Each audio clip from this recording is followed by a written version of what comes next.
Hi, I'm Matt, and for the third example, I'd like to talk about how there's no learner in learner-centered design. And of course, that's meant to be a little bit cheeky.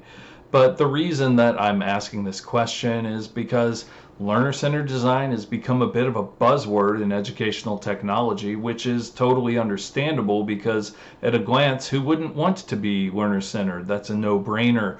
But the idea or theory of learner-centered design differs from the actual implementation in practice. So what is learner-centered design supposed to be? What is it in practice? And why is that a problem?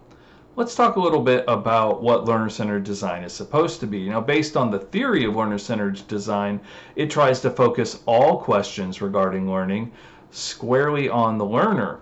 The idea is to prioritize needs, experiences, and goals of learners above all else in the design process in order to understand the diverse background, skills, learning preferences, etc. that learners have.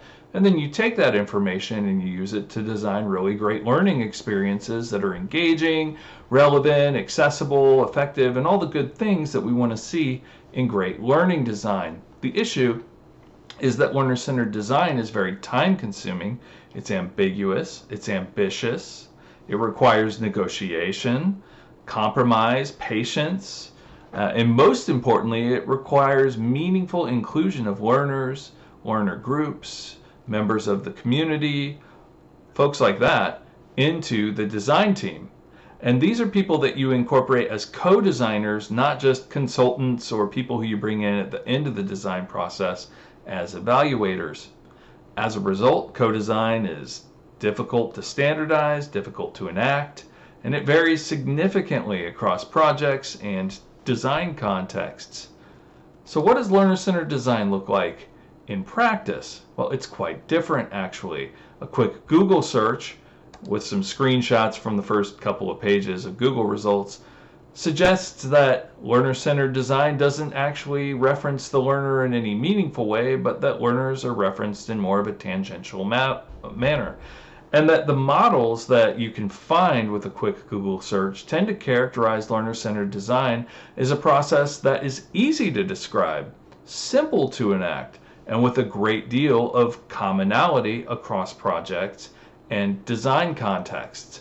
In other words, learner-centered design is easy, but is it?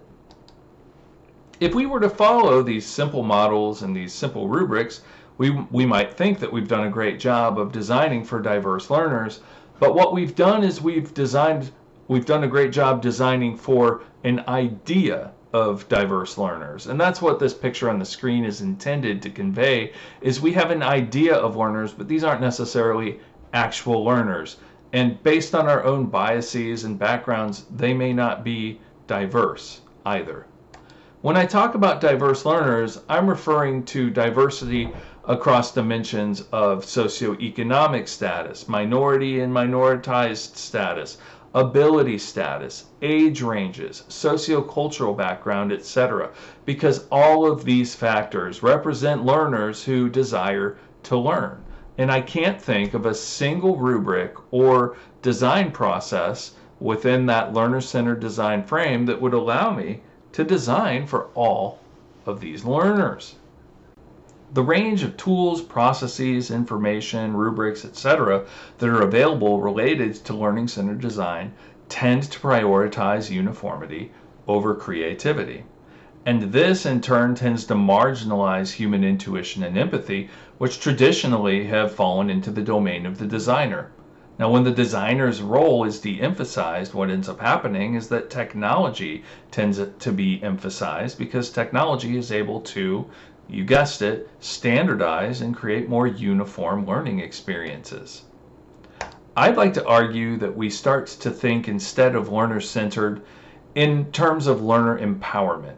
And when we talk about learner empowerment, I'm talking about designing with learners, not necessarily designing for learners. Thinking about design as a negotiation that requires design expertise, not a procedure that needs to be followed or a rubric that needs to be checked off.